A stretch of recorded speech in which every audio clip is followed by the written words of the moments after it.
Hello, welcome again. Hello, welcome back. Hey, what's up? Oh, somebody kill me, please!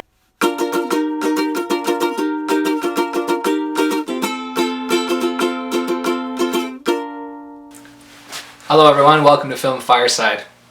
He did it. The Banker is a new film recently released on Apple TV+. We can maybe hope to expect good things from Apple TV+.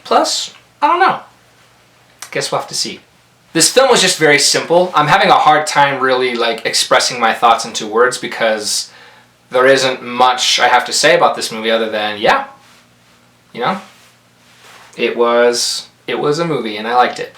One of the great aspects of this film is starring Anthony Mackie, Samuel L. Jackson, and Nicholas Hoult. And whenever those three are in a scene together and the film has taken a tense turn, the tenseness and the electric energy that they bring into the film is just really exciting. So that's one of the main pluses of this film.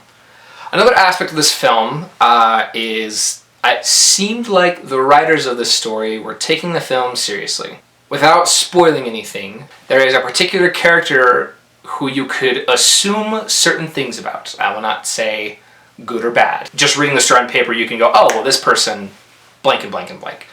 It'd be safe to assume that, but it looks like, based on where this film goes and what happens in the story, you could tell the writers took a lot of time with this character to let us know that there's much more to it than what we would just read on paper. That's awesome. It's really nice to see writers who care about this film. If I may be the devil's advocate for a second, one of the problems I had with this film isn't really anything to do with the film, but I just had this thought the whole time.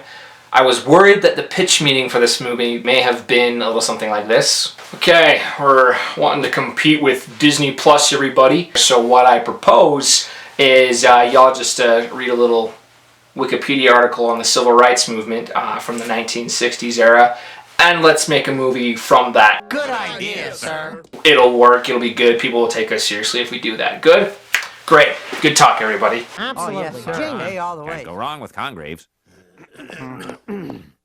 I really hope it wasn't like that. And I don't really have much reason to believe it was like that, but there are a couple aspects of this film that I didn't like that lead me to believe this film was just more or less exploiting a very serious and very hard time of our history. Because you can exploit in two different ways. You can exploit meaning like, see, what an embarrassing time for us. We should all learn from this time.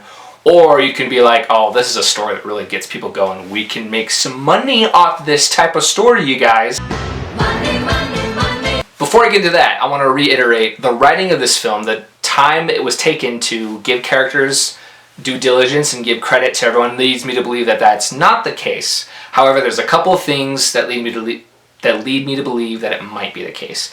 First and foremost, I really hate movies of this time period. I hate white people acting in movies of this time period because we try to be the evil racist people.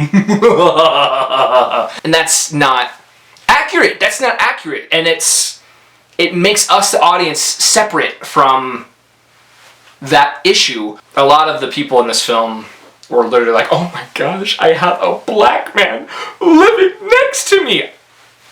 I'm only kind of exaggerating too. That's the type of performances that we saw. Not from everybody, but there's the majority of the racist people in this story were racist to the T, and it wasn't very believable to me. I think it's much more frustrating when a character who we know holds a practice that is outdated and that is wrong, that has caused hardship, when we see that character make solid arguments for that. That's hard to watch. That hurts. That brings us in the same area where the main character is in this story and what the frustrations he's dealing with, Anthony Mackie's character is dealing with and trying to fight throughout this movie.